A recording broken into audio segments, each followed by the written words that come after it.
The transport shuttle's landing gear engaged with a hydraulic hiss that Jacob Morris felt through his bones.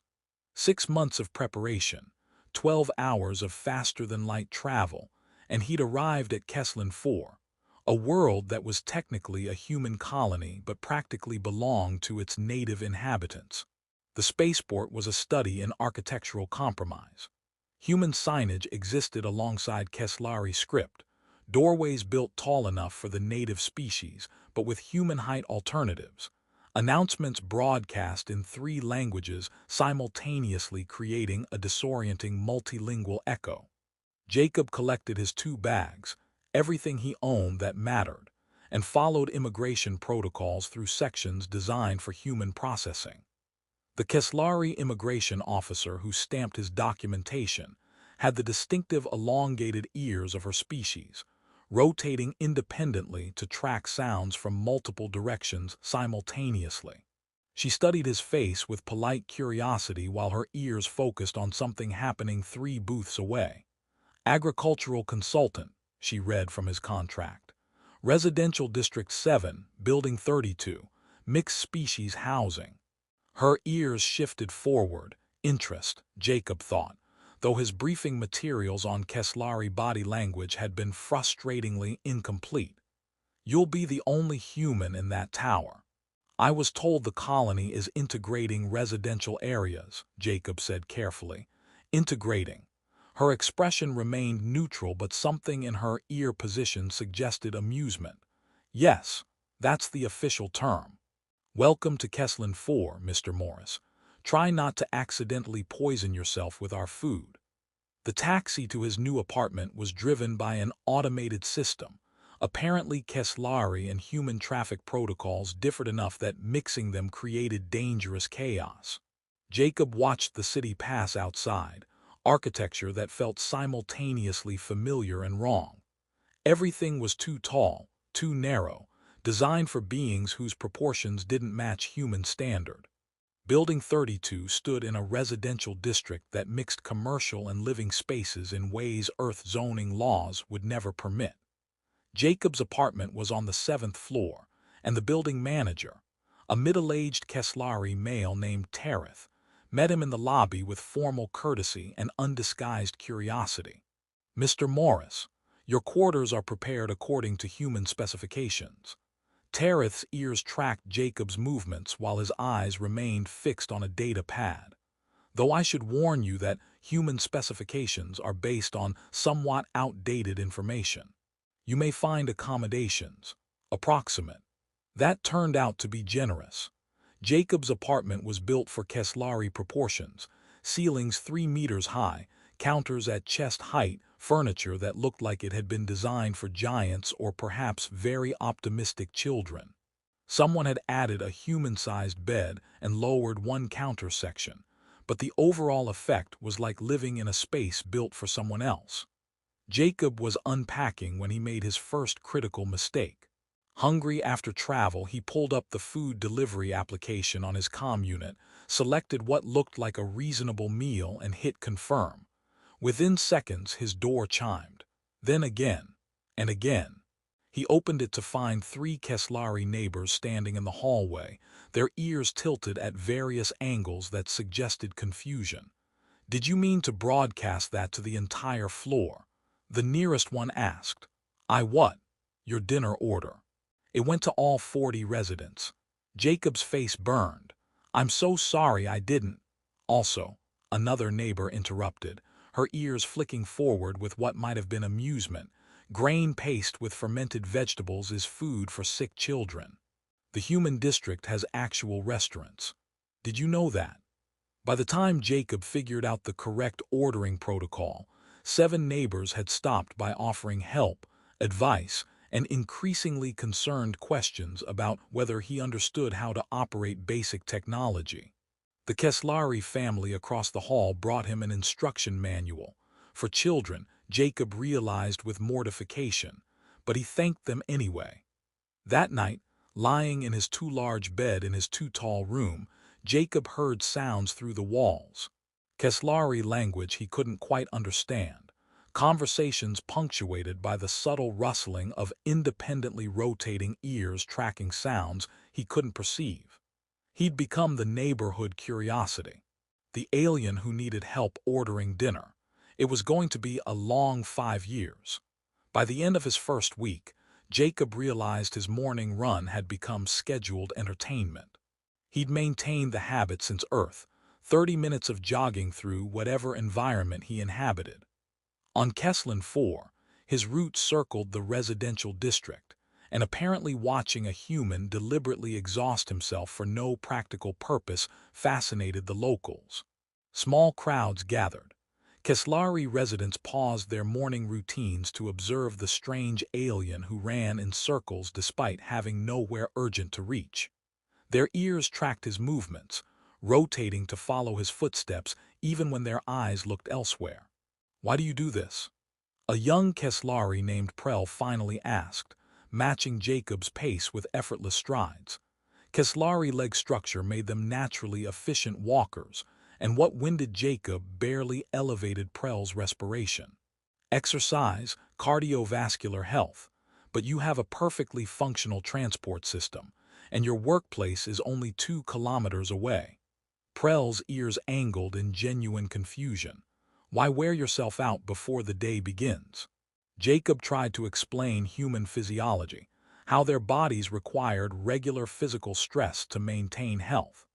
Prel listened with focused attention, his ears shifting through positions that suggested he was processing something fundamentally bizarre.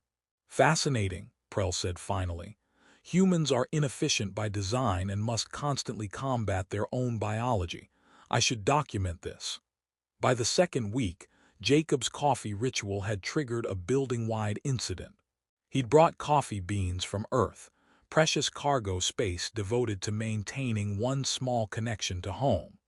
The first morning he brewed a pot, the smell filtered through the building's ventilation system.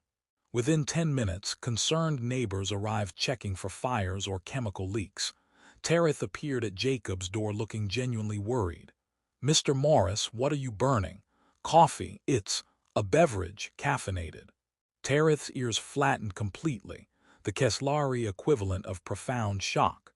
"You're drinking something that smells like industrial combustion." 3 Keslari children, siblings from 2 floors down, started waiting outside Jacob's door each morning specifically to smell the coffee. Their parents apologized profusely for the intrusion. Jacob just laughed and let the kids peer into his apartment, their ears perked forward in absolute fascination. Shopping proved his greatest challenge. The local market operated on Keslari organizational logic that made no sense to human perception. Items weren't grouped by type, but by what Jacob eventually understood was chemical composition and seasonal availability. What he thought was produce section turned out to include decorative materials, building supplies, and what might have been art. He purchased bread, or what looked like bread, turned out to be compressed fiber material for furniture construction.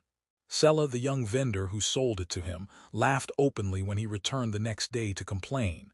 "You ate it." Her ears rotated with delight. "Actual consumption. I tried, got about 2 bites before realizing." She spent the next hour teaching him basic shopping protocols, pointing out visual markers he'd missed, explaining categorization systems that seemed designed to confuse aliens specifically. Other vendors started offering help, samples, exaggerated patience usually reserved for children. Word spread. The human who didn't know what food was, but something shifted. Residents who'd watched with distant curiosity now approached with advice, with solutions, with genuine desire to help him navigate their world. Myra, the Keslari botanist from his floor, left instructional notes under his door explaining which garden plants were safe for human consumption. Another neighbor modified a chair to human proportions and left it anonymously. Jacob realized he'd become more than entertainment. He'd become a project, a communal responsibility. And somehow, despite the constant mistakes and cultural confusion, that felt less lonely than he'd expected. Jacob's dinner party was a disaster, but at least it was a well-intentioned disaster. After weeks of his neighbor's help, he wanted to reciprocate. He invited 5 residents to dinner, determined to share human cuisine and culture. He adapted recipes for Keslari ingredients that seemed similar to Earth equivalents. He set his too-tall table with careful attention to Keslari dining customs he'd researched. The food was objectively terrible. He watched his guests eat with ears progressively flattening, the Keslari expression of polite endurance. They finished their portions through sheer determination, praising his creative approach and interesting textures, with the diplomatic care of people trying desperately not to offend. Tereth stayed after the others left, his ears tilted in sympathetic angles. "Mr. Morris, Jacob, your hospitality is appreciated, but you should know that Keslari taste perception operates on completely different principles than human. What you season for your palate," he paused diplomatically, "registered as aggressively acidic to us, possibly mildly caustic." Jacob's mortification was complete. "I poisoned you." "Mildly irritated our digestive systems," Tereth corrected gently. "The intention was clear. That matters more than execution." The music incident was worse. Jacob played his favorite Earth songs one evening, volume low, just enjoying familiar sounds in an alien place. Within minutes, his comm unit exploded with emergency messages. His entire floor evacuated. Residents fled with ears pinned flat, some looking genuinely distressed. Myra appeared at his door wearing sonic dampening gear usually reserved for industrial environments. "Jacob, what are you broadcasting?" "Music. Your music contains ultrasonic frequencies that are physically painful to Keslari ears." Her expression held more concern than anger. "We can perceive ranges you can't hear. Those high frequencies feel like needles." Jacob shut down his system immediately, horrified. But instead of complaints or demands he leave, his neighbors treated it as a problem to solve collectively. Sella brought acoustic dampening materials from her family's construction business.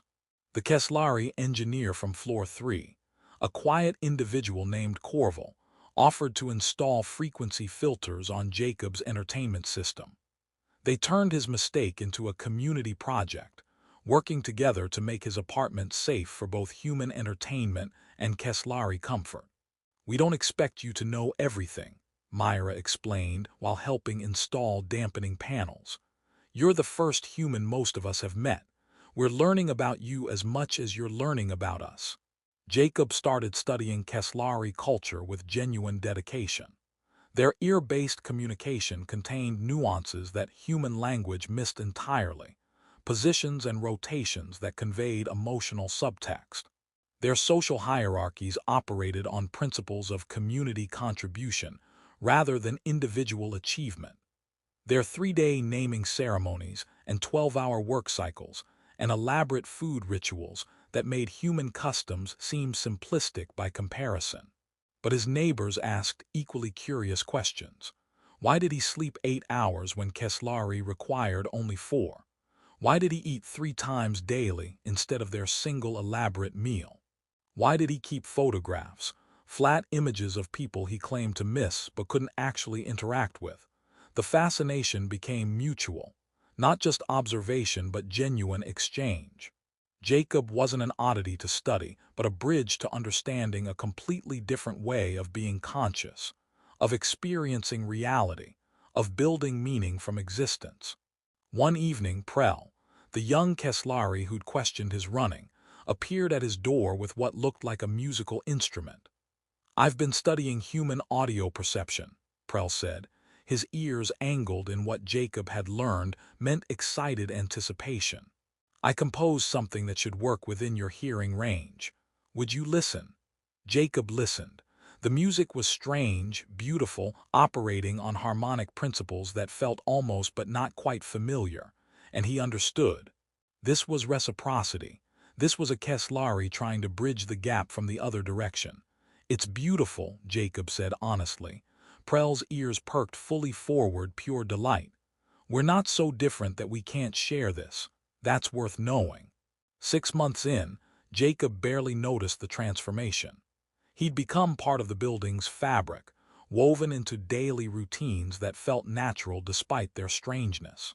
He joined the communal garden committee despite knowing nothing about Keslari botany. Myra patiently explained their cultivation methods while trying to understand why human agricultural techniques emphasized yield over longevity.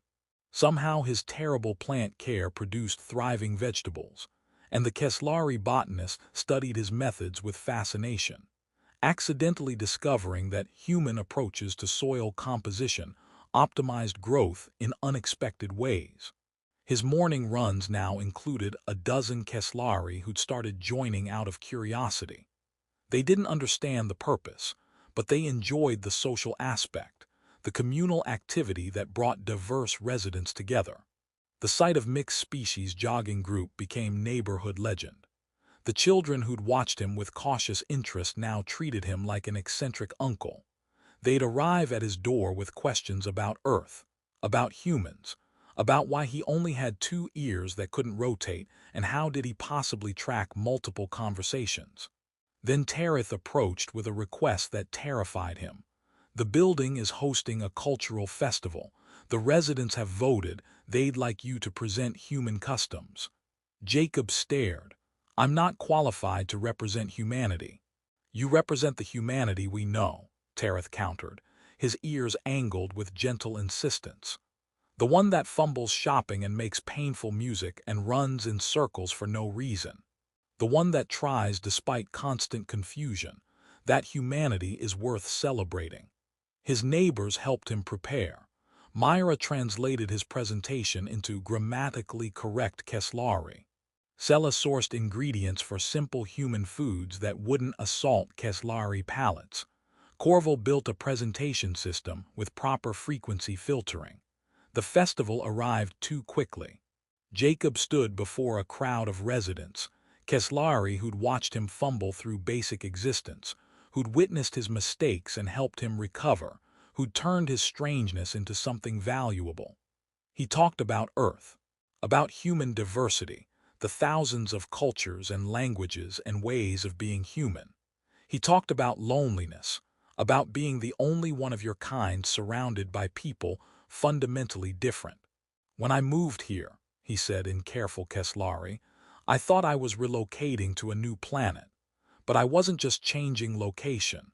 I was learning to be human in a place where humanity meant something different. You didn't tolerate my presence. You made my strangeness worth celebrating. He showed images from Earth, cities and oceans, and the impossible diversity of human existence. His neighbors listened with ears forward, absorbing not just information but the gratitude behind it. After his presentation, Tarith made an announcement.